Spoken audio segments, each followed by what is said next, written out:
نحمده ونصلي على رسوله الكريم فأما بعد أعوذ بالله من الشيطان الرجيم بسم الله الرحمن الرحيم رب اشرح لي صدري ويسر لي أمري واحلل عقدة من لساني يفقهوا قولي واجعل لي وزيرا من أهلي اللهم فقهنا في الدين آمین یا رب العالمین۔ السلام علیکم ورحمۃ اللہ وبرکاتہ۔ کیسی ہیں میری بہنیں؟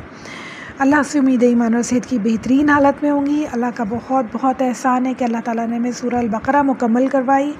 اللہ تعالیٰ کا ہزاروں احسان ہے، اللہ تعالیٰ کے احکامات ہم نے بہت تفصیلاً پڑھے۔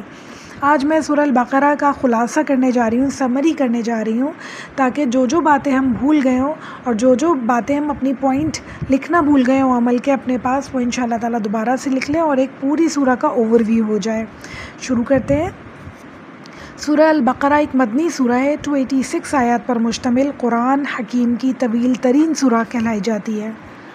اس سورہ کی دوسری ہی آیت سے ہمیں پتہ چل جاتا ہے کہ بندے نے جو سورہ الفاتحہ میں اپنے رحمان رحیم مالک سے وفاداری کا عہد کیا اور جو راہ ہدایت مانگی تھی وہ عطا ہونی شروع ہو گئی ہے، اس کی تفصیلات نازل ہونی شروع ہو گئی ہیں۔ اللہ تعالیٰ فرماتے ہیں ذالک الکتاب لا ریب فیہ ھدی للمتقین، یہ وہ کتاب ہے جس میں کوئی شک کی گنجائش نہیں اور یہ ہدایت ہے متقی لوگوں کے لیے۔ اب ایک منٹ رک کے ذرا پہلے سوچیں کہ کیا ہم متقی لوگوں میں شامل ہیں؟ کیا یہ پوری سورہ البقرہ نے ہمارے اندر کچھ چینجز لائی کہ نہیں لائی؟ کیا کچھ تقویٰ، کچھ اللہ کی محبت، اللہ کا خوف ہمارے اندر پیدا ہوا؟ بہت زیادہ اپنے آپ کو جج کرنے کی ضرورت ہے، اور وہ ساری باتیں جو ہمیں روکتی ہیں قرآن پہ عمل کرنے سے، قرآن کو دل میں اتارنے سے، ان سب کو دور کرنا ہوگا انشاءاللہ آگے بڑھنے سے پہلے۔ پھر ہم دیکھتے ہیں، جیسا کہ ہمیں پتہ ہے کہ مکی سوراز پر عقائد پر بات ہوتی ہے اور مدنی سوراز میں معاشرے کے احکامات پر بات ہوتی ہے۔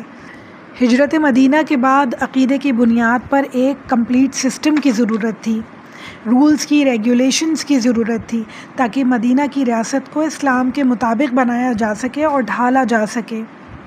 اب یہاں ہم دیکھتے ہیں کہ سماج خود بخود 3 حصوں میں تقسیم ہو گیا۔ ایک وہ طبقہ تھا، ان لوگوں کا طبقہ تھا جو زندگی اللہ تعالیٰ کے احکامات کے مطابق گزارنا چاہتے تھے، تبدیل کر لینا چاہتے تھے اپنے آپ کو۔ ان کا مختصر ذکر اللہ تعالیٰ نے سنایا اور کامیابی کی خوشخبری بھی سنائی، اور اللہ تعالیٰ نے فرمایا اولئک علی ھدی من ربہم واولئک ھم المفلحون، یہی وہ لوگ ہیں جو اللہ کی طرف سے ہدایت پہ ہیں اور یہی وہ لوگ ہیں جو فلاح پانے والے ہیں۔ اللہ تعالیٰ ان میں ہم سب کو شامل فرمائے انشاءاللہ تعالیٰ۔ پھر دوسرے طبقے کی طرف آ جائیں تو یہ وہ لوگ تھے جن کو حق اور صداقت سے انہوں نے آنکھیں اپنی بند کر لی تھی، ہر قیمت پہ انہیں مخالفت کرنی تھی اللہ کی اور اللہ کے رسول کی، اس کی کتاب کی، اور ان کے برے انجام کا ذکر پھر اللہ تعالیٰ نے فرمایا۔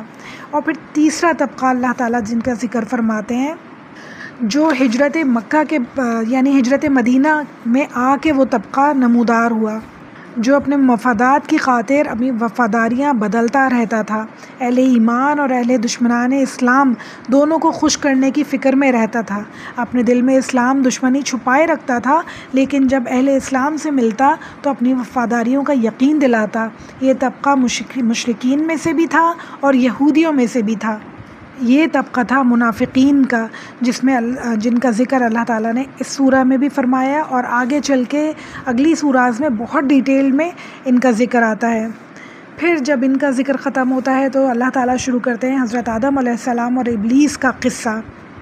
جیسا کہ ہمیں پتہ ہے کہ قرآن نے اپنی صداقت کے لیے کئی قسم کے دلائل دیے، اور یہاں ہمیں حضرت آدم اور ابلیس کا واقعہ انسان کی تخلیق کا حوالہ دیتے ہوئے بیان فرمایا، اور یہ بتایا کہ دنیا کی زندگی آزمائش اور امتحان ہے، اس میں آدم کو ابلیس کی طرف سے مکمل اسٹینڈ لینا ہوگا، مسلسل جنگ رہے گی انسان کی شیطان سے اور اس کے چیلوں سے۔ ان آیات میں ہمارے لیے خاص نصیحت ہے کہ دیکھو، تم آدم علیہ السلام کے نقش قدم پر چلنا، اور غلطی ہو جائے تو معافی مانگ لینا، اللہ تعالیٰ توبہ کرنے والوں کو بہت پسند کرتا ہے۔ اللہ تعالیٰ نے اوپر ہی آسمانوں میں ہی دونوں کی ملاقات کروا دی، حضرت آدم علیہ السلام کی اور ابلیس کی، تاکہ دونوں کو پتہ چل جائے، تاکہ حضرت آدم علیہ السلام کو پتہ چل جائے کہ ابلیس کون ہے اور وہ کتنا زیادہ نقصان پہنچا سکتا ہے، اور دنیا میں جا کے کس طرح وہ نقصان پہنچا سکتا ہے اور کس طرح ہمیں اس سے بچنا ہے، اور غلطی ہو جائے تو کس طرح توبہ کر کے اللہ سے معافی مانگنی ہے۔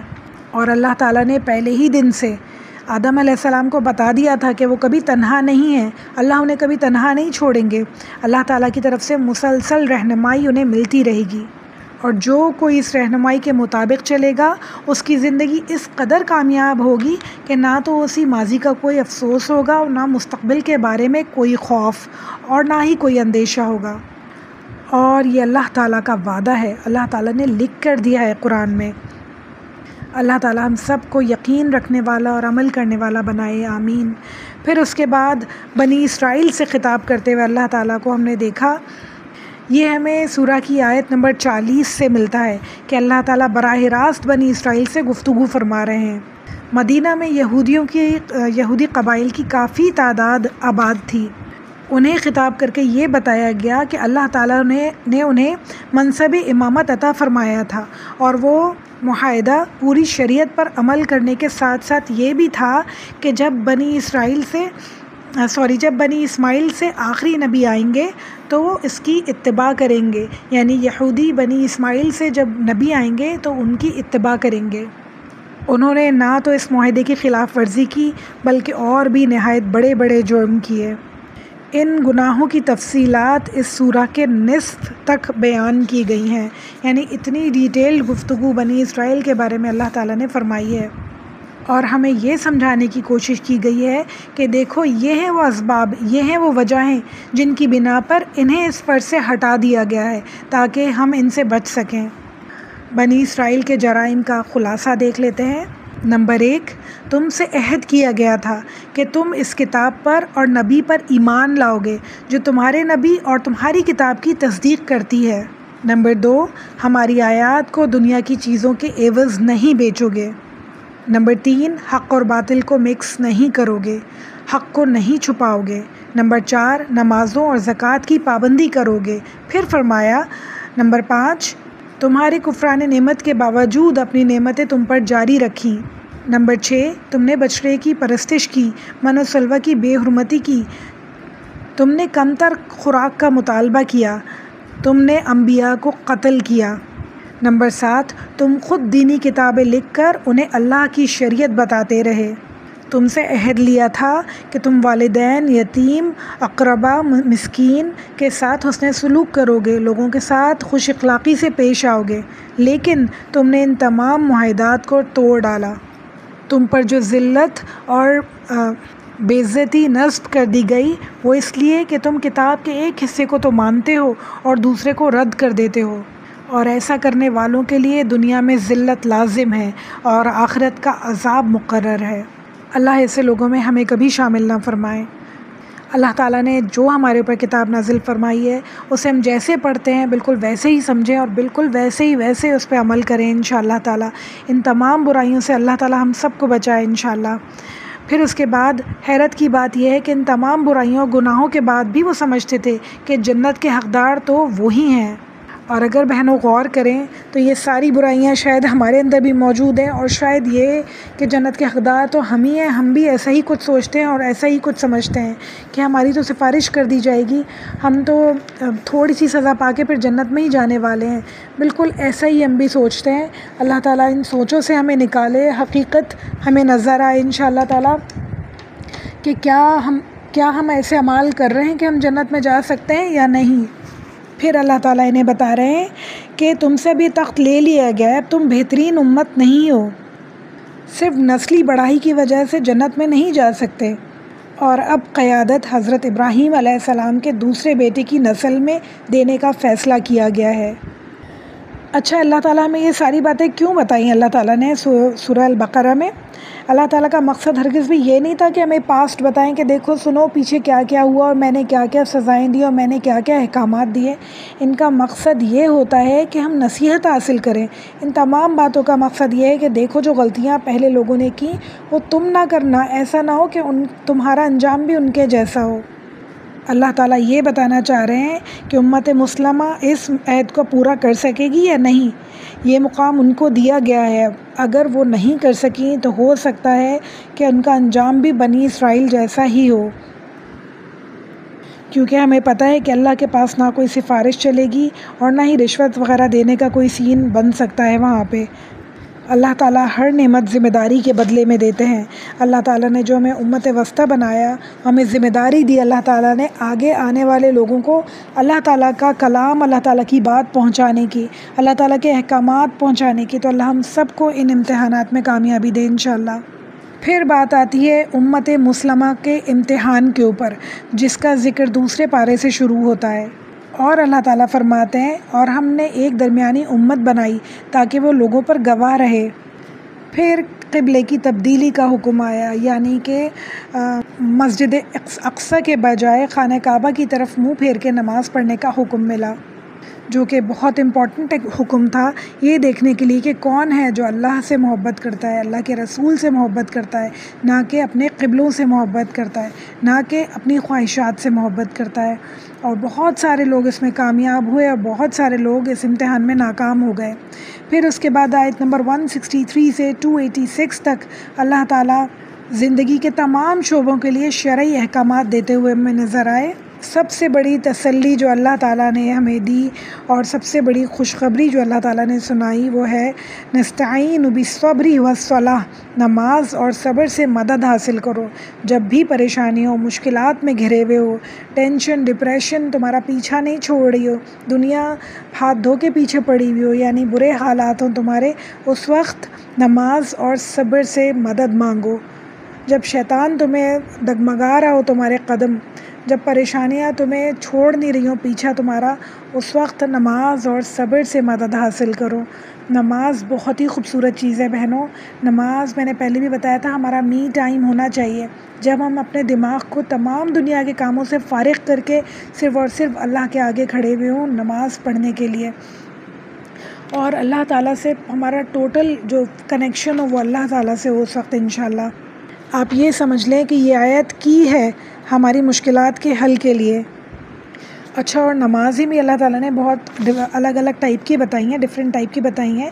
پریشانیاں مشکل ہو تو نماز حاجات پڑھ سکتے ہیں، مشورہ اللہ تعالیٰ کا چاہیے تو نماز استخارہ پڑھ سکتے ہیں. اللہ تعالیٰ ہر وقت ہماری مدد کے لیے موجود ہے. آپ یہ سمجھ لیجئے کہ نماز جو ہے ہیلپ لائن ہے اللہ تعالیٰ کی طرف، یعنی نماز پڑھیں اور اللہ تعالیٰ سے ڈائریکٹ کنیکشن جوڑیں اور اپنی تمام مشکلات حل کروا لیں انشاءاللہ. پھر اللہ تعالیٰ نے بتایا کہ بہت ساری تمہارے راستے میں آزمائشیں آئیں گی. مال کی آزمائش، کہاں سے کمایا پوچھا جائے گا، کہاں خرچ کیا جائے گا، کیا تم نے وہ پوچھا جائے گا. زندگی کی آزمائش، کہاں گزاری، جوانی کہاں گزاری، یہ سب پوچھا جائے گا. کس کی فرمانبرداری میں تم نے اپنی زندگی گزاری، اور شہادت کی موت کو کامیابی کی منزل بتایا. اور پھر قحط سالی وغیرہ سے بھی تمہیں آزمایا جائے گا، یعنی خوراک کی کمی سے آزمایا جائے گا. ان تمام آزمائشوں پر استقامت سے چلنا ہے. اللہ تعالیٰ پہلے ہی بتا چکے ہیں کہ یہ ساری آزمائشیں آئیں گی. یہ ساری آزمائشیں ہمارے اوپر الحمدللہ اس حد تک نہیں ہیں جس حد تک اور ہم دیکھتے ہیں دوسرے ملکوں میں ہمارے سامنے نظروں کے یہ آزمائشیں آ رہی ہیں، اور کتنا سخت امتحان ان کا لیا جا رہا ہے. الحمدللہ الحمدللہ ہم تو بہت پرامن ہیں، ہمیں کھانے پینے کو بھی مل رہا ہے، ہماری زندگی بھی پرسکون ہے. اللہ کا جتنا شکر ادا کریں اتنا کم ہے. پھر ہم نے سنا کہ اللہ تعالیٰ چاہتے ہیں کہ انسان جو ہے صرف اللہ تعالیٰ سے محبت کرے اور اللہ تعالیٰ کے ساتھ کسی کو شریک نہ ٹھہرائے. پھر اللہ تعالیٰ اپنی حلال چیزوں کا ذکر فرماتے ہیں کہ جو کچھ میں نے حرام کیا ہے اسے حلال مت کرو، اور جو کچھ حلال کیا ہے اسے اپنے اوپر حرام مت کرو.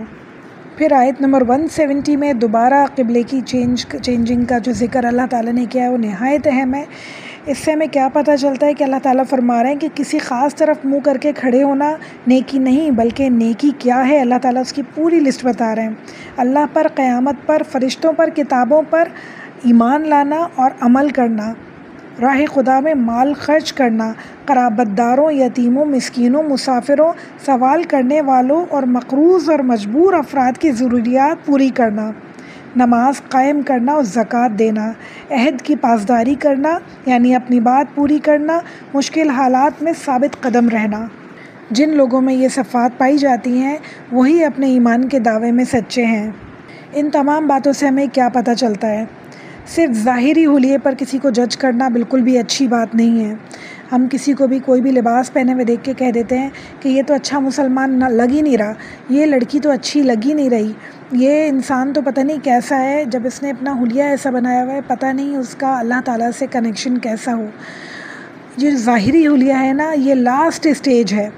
پہلا جو اسٹیج ہے وہ انسان کے اندر اپنے آپ کو چینج کرنا ہے، اپنی عادتوں کو چینج کرنا ہے۔ ایسا نہیں ہے کہ آپ نے سب سے پہلے اپنا لبادہ چینج کر لیا، آپ فل مسلمانوں والے حلیے میں آ گئے، داڑھی رکھ لی، ٹوپی لگا لی، پائچے بھی اونچے کر لیے، اور مگر جب بات کی تو برے انداز میں کی، بد اخلاقی سے کی، گالیاں بکی، لوگوں سے برا رویہ اختیار کیا، کسی سے جو بات کی اس پہ پورے نہیں اترے، عہد توڑ دیے، امانت میں خیانت کی، جھوٹ بولا، چوری کی۔ اگر ہم سب نے اپنی اندر سے یہ عادتیں چینج نہیں کی تو ہمیں اپنے اس حلیے کا کیا کرنا ہے؟ سب سے پہلے ہمیں جو ضرورت ہے اپنے اندر کی بری عادتوں کو چینج کرنے کی، اپنے اخلاق کو بدلنے کی، اپنی شخصیت کو اندر سے بدلنے کی، پھر آخر میں اپنا لبادہ اوپر سے ایسا اوڑھیں کہ وہ کبھی نہ اترے۔ پھر جو جھوٹا لبادہ ہوتا ہے نا کہ اندر سے انسان کچھ ہے اور اوپر سے کچھ ہے، بہت ہی جلد وہ لبادہ اتر بھی جاتا ہے اور وہ انسان کی اصلیت سامنے آ جاتی ہے۔ اور کیا ہوتا ہے، دیکھنے والا سوچتا ہے کہ دیکھو مولوی صاحب نے ایسے کپڑے پہنے ہوئے اور ان کی زبان کتنی خراب ہے۔ ایسے لوگ جو ہے اسلام کو بھی بدنام کرتے ہیں، دین کو بدنام کرتے ہیں۔ ایسی خواتین جو نقاب لگائے ہوئے ہیں، جو عبایا پہنے ہوئے ہیں اور گلوز بھی پہنے ہوئے ہیں، اور مگر ان کا اخلاق خراب ہے، ان کی حرکتیں خراب ہیں، ان کے جب وہ بازار جاتی ہیں وہ عجیب عجیب باتیں کر رہی ہوتی ہیں، بہت زیادہ زبان چلا رہی ہوتی ہیں، گالیاں دے رہی ہوتی ہیں، تو وہ اس وقت ان کا بہت زیادہ جو دین کو ہے وہ بدنام کر رہی ہوتی ہیں۔ تو یہ باتیں ہمیں بالکل نہیں کرنی چاہیے، بلکہ سب سے پہلے ہمیں اپنے اندر سے چینج کرنا چاہیے۔ میں مانتی ہوں کہ بہت زیادہ امپورٹنٹ ہے کہ ہم بالکل دیکھنے میں بھی مسلمان لگیں، مگر زیادہ امپورٹنٹ ہے کہ ہم اچھے انسان، اچھے مسلمان ہوں، اس کے بعد ہم اپنے ظاہری حلیے پہ توجہ دیں۔ اور جو انسان آپ کو ظاہری طور پہ اچھا نہیں لگ رہا، ہو سکتا ہے کہ چند دنوں میں وہ اپنا جو اس کا گیٹ اپ ہے، جو اس کا ظاہری حلیہ ہے وہ چینج کر لے، وہ اتنا بہترین مسلمان ہو جائے کہ شاید ہم بھی اتنے بہترین مسلمان نہیں ہیں، اور اللہ کو وہ بہت زیادہ پیارا ہو ہم سے۔ تو کبھی بھی کسی کو کسی بھی طرح سے جج نہیں کرنا چاہیے کہ ان کی باتیں دیکھو اور ان کا لباس دیکھو اور ان کی حرکتیں دیکھو تو ہم کسی کو بھی جج کرنے والے نہیں ہیں۔ یہ اللہ کا اور اللہ کے بندے کا معاملہ ہے۔ پھر بات آئی قصاص کے اوپر۔ اللہ تعالیٰ نے فرمایا قصاص زندگی ہے۔ اس سے ہمیں پتہ چلتا ہے کہ اسلامی سزائیں جو ہیں وہ ظلم نہیں ہیں، اس لیے ہیں سخت ہیں مانا، مگر اس لیے ہیں تاکہ آگے وہ جرم بڑھے ہی نہیں۔ ایک انسان کا ہاتھ کٹے گا تو آگے جتنے چور ہیں ان کی ہمت نہیں پڑے گی چوری کرنے کی۔ اس آیت کے بعد قصاص کا قانون نازل ہوا اور یہ یقین دلایا گیا کہ ہر انسان کا خون دوسرے کے لیے برابر ہے، یعنی طبقات نہیں ہیں، عرب عجم پہ فوقیت نہیں رکھتا، کوئی قبیلہ دوسرے قبیلے پہ فوقیت نہیں رکھتا، سب کا خون برابر ہے اسلام میں۔ قتل کرنے والے کو قتل کرنے کا ارادہ رکھنے والے کو معلوم ہو کہ وہ بھی بدلے میں قتل کر دیا جائے گا، اس طرح دو جانیں بچ سکتی ہیں، اس طرح وہ ڈر جائے گا، وہ نہیں کرے گا قتل۔ اس کے بعد اللہ تعالیٰ روزے کی فضیلت اور مقاصد اور اس کے اوقات بیان فرما رہے ہیں، اور ہمیں کچھ سہولتیں بھی بتا رہے ہیں کہ اگر ایک انسان سفر میں ہو یا کوئی شرعی عذر ہو اسے، تو وہ دوسرے دنوں میں اس کی گنتی پوری کر لے۔ اللہ تعالیٰ روزوں سے انسان کے اخلاقی اور سماجی تربیت کرنا چاہتے ہیں، اس کا مقصد انسانوں کو تکلیف دینا ہرگز بھی نہیں ہے۔ پھر حج کی فضیلت اور احکامات بیان کیے، اور تمام احکامات کا خلاصہ ایک بہت ہی خوبصورت آیت میں اللہ تعالیٰ نے ارشاد فرمایا، یا ایھا الذین آمنوا ادخلوا بالسلم کافہ، اے ایمان والوں اسلام میں پورے کے پورے داخل ہو جاؤ اور شیطان کے قدموں پر مت چلو، بے شک وہ تمہارا کھلا دشمن ہے۔ یعنی ہمارا چلنا پھرنا، اٹھنا بیٹھنا، ہماری شادی بیاہ، ہماری محفلیں، ہماری تنہائیاں، ہر وقت ہم اللہ تعالیٰ کے بندے نظر آئیں، پتہ چلے کہ ہم اللہ تعالیٰ کی بندیاں ہیں، اللہ تعالیٰ کو اور اللہ کے رسول کو ماننے والے ہیں۔ اللہ تعالیٰ ہم لوگوں کو سب کو توفیق عطا فرمائے کہ ہم سب اللہ کے رنگ میں رنگ جائیں انشاءاللہ، اور اسلام میں پورے کے پورے داخل ہو جائیں۔ پھر اللہ تعالیٰ انفاق فی سبیل اللہ کے بارے میں ذکر فرما رہے ہیں کہ اللہ تعالیٰ کے راستے میں زیادہ سے زیادہ خرچ کرو۔ پھر معاشرتی اور عائلی زندگی کی تفصیلات ہدایات دی گئیں، جس میں بتایا گیا کہ مشرکوں کی اور مسلمانوں میں آپس میں شادی نہیں ہو سکتی۔ پھر نکاح اور طلاق کے پورے نظام کو نئے سرے سے تشکیل دیا کہ جس میں یہ بتایا کہ شادی دونوں فریقوں کی رضامندی سے ہونی چاہیے، اور اگر کوئی فریق دوسرے سے الگ ہونا چاہتا ہے تو اس کا بھی طریقہ اللہ تعالیٰ نے بہت تفصیلی بتایا۔ دوسرے نکاح سے پہلے عورت کو کتنا انتظار کرنا ہوگا، اور اگر اولاد ہے تو اس کی پرورش اور اخراجات کی ذمہ داری کس کی ہوگی، یہ بھی اللہ تعالیٰ نے ہمیں بتایا۔ پھر شوہر کی وفات کی صورت میں کتنی عدت کرنی ہوگی، ان تمام مسائل کو نہایت عمدگی طریقے سے اللہ تعالیٰ نے ہمیں بہت ڈیٹیل میں بتایا۔ یہ تمام احکامات آیت نمبر 220 سے لے کے 240 تک اللہ تعالیٰ نے بیان فرمائے۔ پھر اللہ تعالیٰ نے اس سورہ میں بار بار انفاق فی سبیل اللہ کا ذکر فرمایا کہ اللہ کی راہ میں خرچ کرو۔ صحابہ کرام پوچھا کرتے تھے کہ کیا خرچ کریں؟ ایک بار فرمایا جو بھی خرچ کرو اس میں قرابت داروں، مسکینوں اور یتیموں کو ترجیح دو۔ پھر فرمایا کہ جو کچھ تمہاری ضرورت سے زیادہ ہو اسے اللہ کی راہ میں خرچ کرو، اور جو کچھ بھی تم خرچ کرو گے وہ در حقیقت تمہارا نہیں مگر اللہ تعالیٰ کا دیا ہوا ہے۔ جیسے انسان کہتا ہے کہ میں سیلف میڈ ہوں، تو انسان کا کچھ بھی نہیں ہے، انسان کی محنت کچھ بھی نہیں ہے۔ جب تک اللہ تعالیٰ کا فضل نہ ہو، اللہ تعالیٰ کا رحم نہ ہو، جب تک انسان کچھ بھی نہیں کر سکتا، کچھ نہیں کما سکتا، کچھ نہیں کھا سکتا۔ یہ اللہ تعالیٰ کا دیا ہوا ہے، جو اللہ تعالیٰ کی رحمت ہے، اللہ کا فضل ہے، جو اللہ تعالیٰ نے اتنا رزق ہم سب کو عطا فرمایا۔ پھر فرمایا اللہ کی راہ میں اپنے عمدہ مال میں سے خرچ کرو۔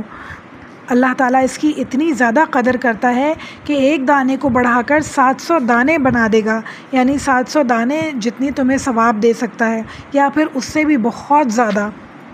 اور شرط رکھی ساتھ کہ اللہ کی رضا کی خاطر خرچ کیا جائے، اور جسے دیا جائے اس پہ احسان نہ جتایا جائے، ورنہ یہ سب کچھ بیکار ہو جائے گا۔ پھر اللہ تعالیٰ ایک انتہائی بڑے مسئلے کی طرف اپنی گفتگو کا رخ پھیرتے ہوئے فرماتے ہیں، سود اللہ سے اور اللہ کے رسول سے اعلان جنگ ہے۔ قدیم دور سے آج تک ہمارے ہاں بھی سودی کاروبار، سودی تجارت چلتی ہے۔ اللہ تعالیٰ اس برائی سے ہم سب کو نکالے انشاءاللہ تعالیٰ۔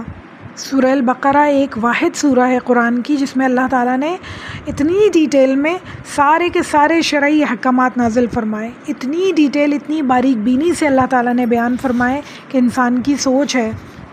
ایک اور آپ کو بات بتاتی چلوں، حضرت عمر کے دور میں حضرت عمر رضی اللہ تعالیٰ عنہ نے سرکاری عہدے دینے کے لیے میرٹ جو مقرر کیا تھا وہ یہ تھا کہ سرکاری عہدہ صرف اسے ہی ملے گا جسے سورہ البقرہ آتی ہو، یعنی اسے سمجھتا ہو اور اس پہ عمل کرتا ہو، صرف اسے ہی سرکاری عہدہ دیا جائے گا۔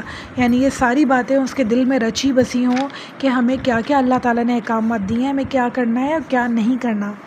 سورہ کے اختتام کی طرف آ جاتے ہیں، جو انتہائی خوبصورت دعائی کلمات سے ہوتا ہے۔ آپ صلی اللہ علیہ وآلہ وسلم نے فرمایا کہ یہ مجھے عرش کے خزانوں میں سے تحفہ ملا ہے کہ جو اس سے پہلے کسی نبی کو نہیں ملا، جس کا ترجمہ کچھ یوں ہے، میں ایمان لایا اس پر جو نازل کیا گیا ان کی طرف سے، ان کے رب کی طرف سے اور سارے مومنوں کی طرف۔ ہر ایک ایمان لایا اللہ پر، اس کے فرشتوں پر، اس کی کتابوں پر، اس کے رسولوں پر، نہیں ہم فرق کرتے درمیان کسی کے اس کے رسولوں میں سے۔ اور انہوں نے کہا ہم نے سنا اور ہم نے اطاعت کی، ہم تیری مغفرت چاہتے ہیں اے ہمارے رب، اور تیری ہی طرف ہمیں پلٹنا ہے۔ نہیں تکلیف دیتا اللہ کسی نفس کو مگر اس کی وسعت کے برابر، اس کے لیے ہے جو اس نے نیکی کمائی اور اسی کے ذمے ہے جو اس نے برائی کمائی۔ اے ہمارے رب، نہ تو ہم پر ڈال ایسا بوجھ کہ جیسا ڈالا تو نے ان پر جو ہم سے پہلے تھے۔ اے ہمارے رب، نہ تو اٹھوا ہم سے وہ ایسا بوجھ جس کی طاقت ہمارے اندر نہیں، اور ہم سے درگزر فرما اور ہمیں بخش دے اور ہم پر رحم فرما۔ تو ہی ہمارا مولا ہے، ہماری مدد فرما کافروں کے مقابلے میں۔ آمین یا رب العالمین۔ الحمدللہ ثم الحمدللہ، اللہ تعالیٰ کا احسان ہے، اللہ تعالیٰ نے ہمیں توفیق دی کہ ہم اس سورہ کا خلاصہ پڑھ سکیں۔ اتنا زیادہ اس سورہ میں جلال ہے کہ پڑھتے پڑھتے اس کے احکامات دل ایک دم کانپ جاتا ہے کہ اللہ تعالیٰ ہمیں توفیق عطا فرما کہ ان تمام احکامات پہ ہم عمل کر سکیں انشاءاللہ۔ آئیے اپنے اتنی خوبصورت سورہ کے تکمیل پر ہم ایک چھوٹی سی دعا کر لیتے ہیں۔ بسم اللہ الرحمن الرحیم۔ سبحان اللہ و بحمدہ سبحان اللہ العظیم، لا الہ الا اللہ وحدہ لا شریک لہ، لہ الملک و لہ الحمد وہو علی کل شیء قدیر۔ اللہم صلی علی محمد وعلى آل محمد كما صليت على إبراهيم وعلى آل إبراهيم إنك حميد مجيد۔ اللهم بارك على محمد وعلى آل محمد كما باركت على إبراهيم وعلى آل إبراهيم إنك حميد مجيد۔ ربنا آتنا في الدنيا حسنة وفي الآخرة حسنة وقنا عذاب النار۔ رب اجعلني مقيم الصلاة ومن ذريتي ربنا وتقبل دعاء۔ ربنا اغفر لي ولوالدي وللمؤمنين يوم يقوم الحساب۔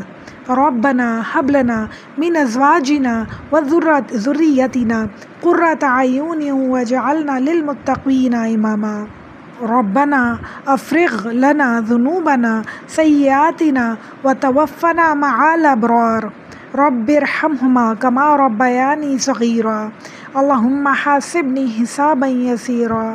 اللهم ثبتني عند الموت لا إله إلا الله محمد رسول الله۔ يا حي يا قيوم برحمتك نستغيث، حسبي الله لا إله إلا الله حسبنا الله ونعم الوكيل۔ اللهم إني أسألك علما نافعا ورزقا حلالا طيبا وعملا متقبلا۔ اللهم إني أسألك الجنة الفردوس۔ اللهم إني أسألك الجنات النعيم۔ اللهم إني أسألك الجنات تجري من تحتها الأنهار ومساكن طيبة في جنات عدن۔ اللهم إني أعوذ بك من النار، اللهم أجرني من النار يا مجير يا مجير يا مجير۔ اللهم إني أعوذ بك من الفتنة المسيح الدجال، اللهم إني أعوذ بك من الفتنة المحيي والممات۔ اے میرے اللہ، آپ رحمان ہیں، رحیم ہیں، کریم ہیں، غفار ہیں، جبار ہیں، غفور الرحیم ہیں۔ ہم سب کو سیدھے راستے پر چلائیے، اس راستے پر جس پہ آپ نے کرم نازل فرمایا، اور نہ کہ اس راستے پہ جس پہ آپ نے عذاب نازل فرمایا۔ آپ کہتے ہیں مجھ سے مانگو میں دوں گا، بے شک میرے پروردگار ہم سب صرف اور صرف آپ سے مانگتے ہیں، صرف اور صرف آپ سے مدد مانگتے ہیں، صرف اور صرف آپ سے ہدایت مانگتے ہیں۔ ہماری مدد فرمائیے میرے اللہ، ہمیں ہدایت نصیب فرمائیے۔ اے میرے پیارے اللہ، ہم سب کو صراط المستقیم پر چلنے کی توفیق عطا فرمائیے۔ ایسا پکا یقین اپنے اوپر عطا فرمائیے میرے رب، جس کے بعد کسی چیز کی نہ فکر رہے نہ غم رہے، صرف اور صرف اپنی محبت عطا فرما دیجیے۔ دنیا کی محبتوں سے بہت اوپر آپ کا نام رہے میرے رب۔ کبھی کسی رشتے کی خاطر آپ کی نافرمانی کرنے کو دل راضی نہ ہو، کبھی دنیا کی فکر نہ ستائے، کبھی یہ نہ فکر ستائے کہ لوگ کیا کہیں گے، صرف اور صرف آپ کی فکر ہو میرے اللہ، آپ کی رضا کی فکر ہو ہمارے دل میں میرے پیارے رب۔ ہمارا دل گناہوں سے موڑ دیجیے میرے رب، میرے اللہ برائیوں سے نفرت ہو جائے اور کبھی کوئی گناہ میں لذت محسوس نہ ہو۔ اے میرے رب، ہم نے سورہ البقرہ پڑھی، سمجھنے کی کوشش کی، اس کوشش کو قبول فرمائیں۔ اے میرے اللہ، ہمارے دل میں ان تمام احکامات کو ایسے بٹھا دیں کہ ہم انہیں کبھی نہ بھولیں۔ جو کچھ ہم نے پڑھا ہے اسے یاد رکھنے، اس پہ عمل کرنے میں ہماری مدد فرمائیے میرے اللہ۔ ان تمام احکامات کو ہماری روزمرہ زندگی میں شامل فرما دیجیے، ہماری مدد فرمائیے میرے اللہ۔ ہم کمزور ہیں، نہایت بے بس ہیں، انسان ہیں، صرف آپ کا سہارا ہے ہمارے اللہ۔ ہماری مدد فرمائیے میرے اللہ، ہماری مدد فرمائیے۔ اس سورہ میں آپ نے اس ایک قوم کا ذکر فرمایا میرے رب، جو نہایت خود غرض، لالچی اور ناشکرے لوگ تھے۔ اللہ تعالیٰ ان کے جیسا ہمیں کبھی نہ بنائیے گا میرے اللہ، ان کی مشابہت بھی ہمارے اندر کبھی نہ آئے۔ اس سورہ میں ہم نے انفاق کے بارے میں پڑھا، اللہ کی راہ میں خرچ کرنے کے بارے میں پڑھا۔ میرے رب، ہمارے دل کھول دیجئے۔ بے شک میرے اللہ آپ غنی ہیں، اللہ تعالیٰ ہمیں بھی غنی کر دیجئے، ہمارے دلوں کو بھی غنی کر دیجئے، ہمارے اندر سے بخل کی گندگی عادت دور کر دیجئے میرے اللہ، آپ کی راہ میں دل کھول کے خرچ کرنے والا بنا دیجئے۔ اے میرے رب، اپنی رحمانیت کے صدقے سے ہمیں اخلاق کی اصلاح فرمائیے، ہم سب کے اخلاقوں کی اصلاح فرمائیے۔ آج کے بعد ہم میں سے کوئی کسی کے لیے اپنے دلوں میں بغض نہ رکھے، کینہ نہ رکھے میرے اللہ، ہم کسی سے حسد نہ کریں۔ مجھے یقین ہو کہ یہ اللہ کی تقسیم ہے، کسی کو کم دیتا ہے تو کسی کو زیادہ دیتا ہے، اور میں اور ہم سب اس تقسیم پہ راضی ہوں انشاءاللہ تعالی۔ میرے پیارے اللہ، ہمیں بہترین طریقے سے حقوق اللہ، حقوق العباد ادا کرنے والا بنا دے میرے اللہ، حقوق اللہ، حقوق العباد ادا کرنے والا بنا دے میرے پیارے رب، ہم سے راضی ہو جا میرے اللہ، ہماری نمازیں، ہماری خشوع خضوع عطا فرما میرے اللہ، ہم ایسی نمازیں پڑھیں جنہیں آپ خوشی سے قبول فرمائیں انشاءاللہ، ایسی نمازیں، اتنی محبت سے نمازیں پڑھیں، اتنے فوکسڈ ہوں اللہ تعالیٰ کہ آپ خوش ہو جائیں اور آپ ہماری نمازیں قبول فرمائیں انشاءاللہ، جو آپ کے پاس مقبول ہوں۔ ہمیں نماز قائم کرنے والا بنا دے میرے اللہ، ہمیں نماز قائم کرنے والا بنا دے، ہمیں اپنی تمام حاجات صرف اور صرف اپنے رب سے کہنے والا بنا دے، تمام پریشانیاں، دکھ، تکلیف صرف اللہ سے بیان کریں، ہمارا توکل اتنا اسٹرانگ ہو انشاءاللہ کہ ہمیں یقین ہو کہ ہماری مشکلات میں مدد ضرور آئے گی، ہمارا اللہ ہماری مدد ضرور کرے گا۔ میرے اللہ، میرے رب، آپ نے اتنا پیارا ملک ہمیں دیا، میرے اللہ اس کی حفاظت فرمائیں، بری نظروں سے، برے لوگوں سے اسے بچائیں میرے اللہ، ہم سب کو اچھا پاکستانی بننے کی توفیق عطا فرمائیں انشاءاللہ۔ پوری دنیا میں مسلمان پریشان ہیں، بٹے ہوئے ہیں، ان میں اتفاق، یکجہتی عطا فرمائیں، انہیں غلبہ عطا فرمائے میرے اللہ، جن مسلم ممالک میں ظلم ہو رہا ہے آپ ان کی غیب سے مدد فرمائے میرے اللہ، ظالموں کو نیست و نابود کر دے میرے اللہ، مسلمانوں کی مدد فرمائے میرے اللہ، انہیں نجات دلائیں ظلم سے انشاءاللہ۔ اے میرے رب، ہمیں ایسا معاشرہ نصیب فرما دیجئے جہاں ہر کام قرآن و سنت کے مطابق ہو میرے اللہ، صرف اور صرف آپ کے احکامات چلے میرے اللہ، صرف اور صرف آپ کی شریعت چلے انشاءاللہ۔ یا میرے اللہ، ہم چھوٹی سی کوشش کرتے ہیں، بہت چھوٹی سی کوشش، اس کوشش کو جد و جہد میں تبدیل کر دیں میرے اللہ، اور ہمیں کامیابی عطا فرما دیں اپنے پاس میرے اللہ، ہمیں مجاہدین میں لکھ دیں، ہمیں شہداء میں لکھ دیں میرے اللہ، ہم سب کو شہداء میں لکھ دیں اپنے پاس انشاءاللہ تعالی میرے اللہ۔ میرے اللہ، ہمیں قوت عطا فرمائے، طاقت عطا فرمائے اپنے اندر کے شیطان سے لڑنے کی میرے اللہ، اور اس پہ ہمیں فتح نصیب فرمائے میرے اللہ، ہمیں فتح نصیب فرمائے۔ قرآن پڑھنے اور پڑھانے کا یہ سلسلہ جو شروع ہوا ہے میرے اللہ، اسے آخری سانس تک جاری رکھیں انشاءاللہ، ہم سب کی مدد فرمائے میرے اللہ، ہم سب کو استقامت عطا فرمائے۔ یا میرے پیارے اللہ، ان چھوٹی چھوٹی کوششوں کے بدلے ہم سب کو جنت الفردوس میں بڑے بڑے عالی شان محل عطا فرمائے، جن کے نیچے سے نہریں بہتی ہوں انشاءاللہ۔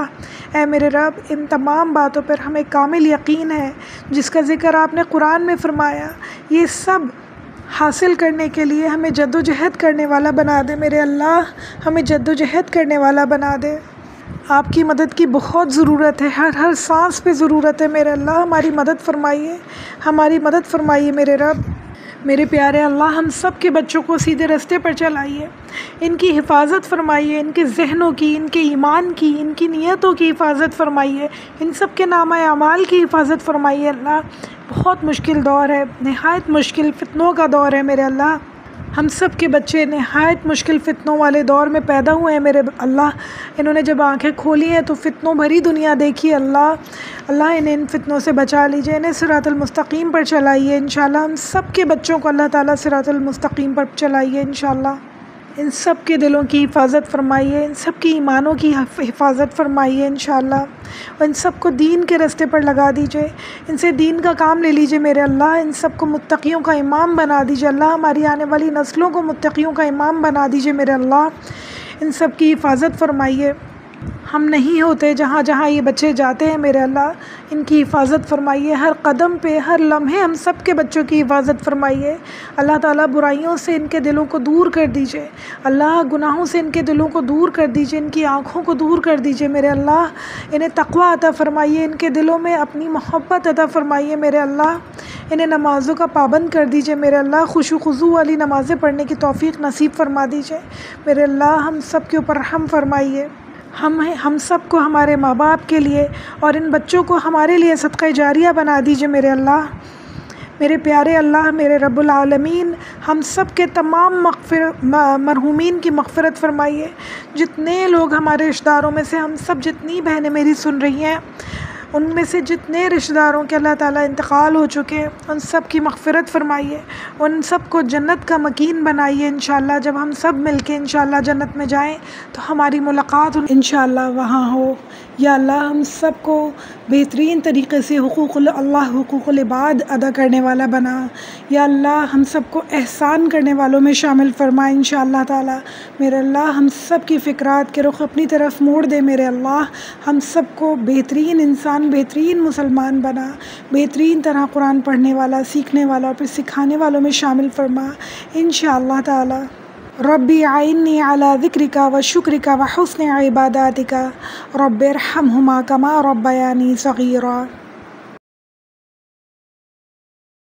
تقبل منا انک انت السمیع العلیم وتوب علیک انک انت التواب الرحیم۔ صلی اللہ تعالی علی خیر خلقہ وازواجہ وسنتہ وذریتہ اجمعین برحمتک یا ارحم الراحمین۔